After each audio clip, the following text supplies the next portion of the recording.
2021 میں بھی جنرل باجوہ جب ہمیں سامنے بٹھا کے کہتا تھا وہ بھائی میرے ٹینکوں میں پٹرول نہیں ہے، میری توپوں میں گولے نہیں ہیں، ہم انڈیا سے نہیں لڑ سکتے. ہم نے کہا اگر آپ نہیں لڑ سکتے تھے تو یہ ابھینندن کیسے گرفتار ہو گیا، ہم نے انڈیا کا جہاز کیسے گرا دیا. یا تو آپ باجوہ سے اعلان لا تعلقی کر دیں یا پھر آپ یہ مانیں میڈیا صحیح ثابت ہو گیا، اور اگر آج آپ نے بھی وہی موقف اختیار کر لیا ہے تو ہم بھی آپ کو خراج تحسین پیش کرتے ہیں. میڈم ڈومنیک جو کہ انٹرنیشنل فیڈریشن آف جرنلسٹ کی پریزیڈنٹ ہے، ان کا بھی میسج آپ نے نشر کیا ہے. تو وہ جب کچھ مہینے پہلے فروری میں آئی تھیں اسلام آباد میں، تو وہ جس سیمینار میں تھی اس سیمینار میں مجھے بھی بلایا گیا تو میں بھی چلا گیا، تو انہوں نے بھی تقریر کی تو میں نے بھی تقریر کی. تو اس تقریر پر جس غصے کا اظہار کیا گیا کہ یار یہ اس عورت کے ساتھ بیٹھ کر آپ نے تقریر کی، کس عورت کے ساتھ؟ انٹرنیشنل فیڈریشن آف جرنلسٹ کی پریزیڈنٹ جو کہ اسلام آباد میں آئی، اس نے ایک پریس فریڈم سیمینار سے خطاب کیا تو کہا گیا اس عورت کے ساتھ بیٹھ کر آپ نے. تو مجھے پتہ ہے میری باتیں بہت سے لوگوں کو بری لگ رہی ہیں، لیکن ہر حکومت کے دور میں یہ ہوتا رہا ہے. ابھی یہاں پہ دو بندے بیٹھے ہوئے ہیں، یہ ایک مطیع اللہ جان صاحب ہیں اور دوسرا جو ہے پتہ نہیں مجھے نظر نہیں آ رہا، وہ نظر نہ ہی آئے تو بہتر ہے، اس کا نام اسد طور ہے، پتہ نہیں کدھر بیٹھا ہوا. تو اب یہ دونوں جو ہیں، یہ جب عمران خان صاحب پرائم منسٹر تھے تو کیا ہوا، مطیع اللہ جان صاحب کے ایشو پر براہ راست پرائم منسٹر صاحب سے ہماری بات ہوئی. اس وقت کے جو اور ذمہ دار لوگ تھے ان سے بات ہوئی. جب ان کو اٹھایا گیا، خان صاحب نے کہا جی مجھے تو پتہ ہی نہیں ہے. اچھا، پھر وہ ابصار عالم صاحب بھی بیٹھے ہوئے ہیں، ان کے ساتھ بھی ہوا اور اسد طور کے ساتھ بھی ہوا. اور اس کے بعد حکومت بدل گئی اور دوبارہ یہی مطیع اللہ جان پھر گرفتار ہو جاتا ہے، دوبارہ یہی اسد طور دوبارہ گرفتار ہو جاتا ہے.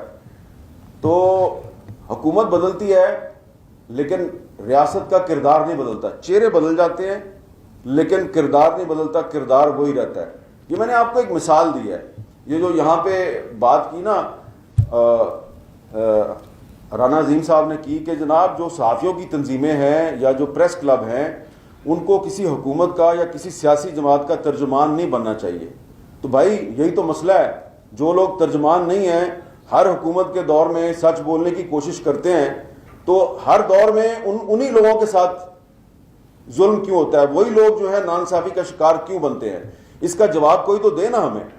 مثلا دیکھیں نا، ایک ان اناؤنسڈ سینسرشپ ایک مسئلہ ہے، سی پی این ای نے اپنی رپورٹ میں بھی لکھا ہے، اور آپ اس سے کاظم صاحب انکار بھی نہیں کر سکتے کہ اس وقت بھی پاکستان میں ان اناؤنسڈ سینسرشپ جو ہے وہ اپنی انتہا پہ ہے. ڈسپائٹ دا فیکٹ جو مرضی آپ ہمیں خراج تحسین پیش کرتے رہیں کہ میڈیا کا بڑا کردار تھا جی اس جنگ میں.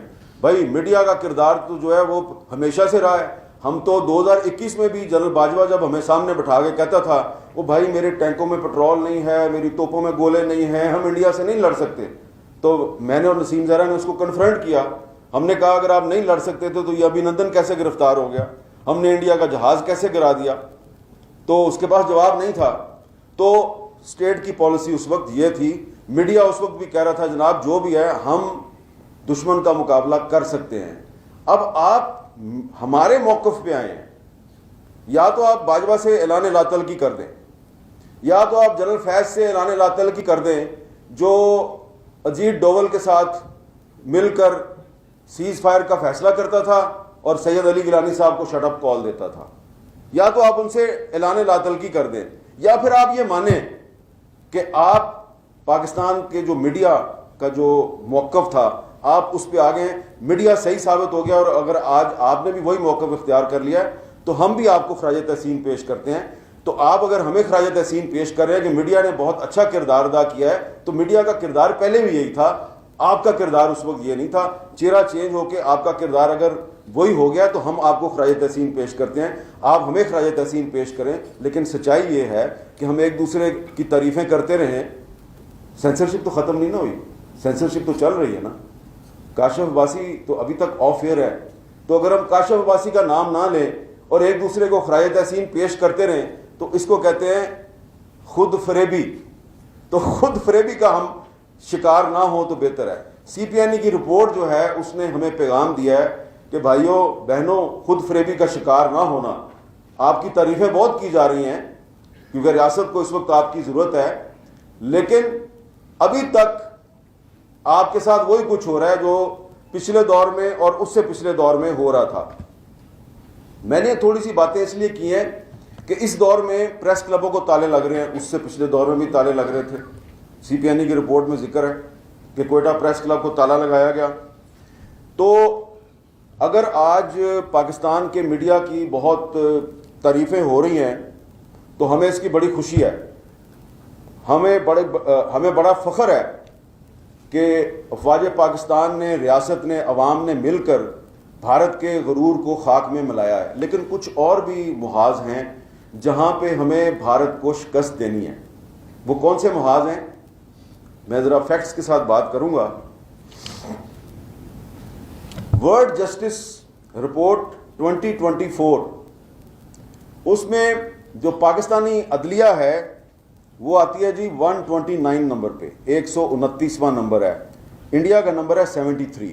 کیا مطلب ہے اس کا؟ کہ انڈیا میں جو انصاف کا نظام ہے وہ پاکستان سے بہتر ہے according to World Justice Report. تو ہمیں یہ امید کرنی چاہیے کہ اگر ہم نے جنگ کے محاذ پہ بھارت کو شکست دیا ہے، جس پہ ہم بہت خوش ہیں، تو ہمیں انصاف کے محاذ پر بھی بھارت کو شکست دینی چاہیے، کیونکہ ہماری عدلیہ جو ہے اس کا 129واں نمبر ہے اور انڈیا کی جو عدلیہ جو ہے اس کا نمبر جو ہے وہ 73 ہے۔ Democracy index, world democracy index, Pakistan کا نمبر ہے 124واں اور انڈیا کا نمبر ہے 41واں، 41۔ اور اس میں ڈیموکریسی انڈیکس میں پاکستان کو شامل کیا گیا ہے ایتھوریٹیرین سٹیٹس، اس کو ایتھوریٹیرین سٹیٹ قرار دیا گیا۔ اس سے پہلے 2023 میں اس کو کہا گیا تھا کہ اس میں جعلی جمہوریت ہے پاکستان، لیکن اب آپ ایتھوریٹیرین سٹیٹس کے اس میں آ گئے ہیں، فہرست میں شامل ہو گئے ہیں۔ پھر کرپشن انڈیکس جو ہے، جو سب کے پاس جو میں باتیں کر رہا ہوں یہ اویلیبل ریکارڈ ہے سارا، یہ آپ اس کو چیک کر سکتے ہیں، کاؤنٹر چیک کر سکتے ہیں۔ 135واں نمبر ہے جی پاکستان کا، انڈیا کا ہے 96۔ کیا مطلب ہے اس کا؟ پاکستان میں کرپشن زیادہ ہے، انڈیا میں کم ہے۔ یہاں پہ بھی ہمیں انڈیا کو شکست دینی چاہیے۔ ہمیں امید کرنی چاہیے کہ ہماری حکومت جو ہے وہ اس محاذ میں بھی انڈیا کو شکست دے گی، اور اس میں ہم جس طرح ہم نے یہ جو جنگ تھی، 4 دن کی جنگ تھی، اس میں ہم ریاست کے ساتھ، اداروں کے ساتھ کھڑے تھے، اس میں بھی ہم کرپشن کے خلاف جنگ میں بھی آپ کے ساتھ کھڑے ہوں گے۔ گورننس کا جو انڈیکس ہے، ہمارا نمبر ہے پاکستان کا 161، انڈیا کا نمبر ہے 118۔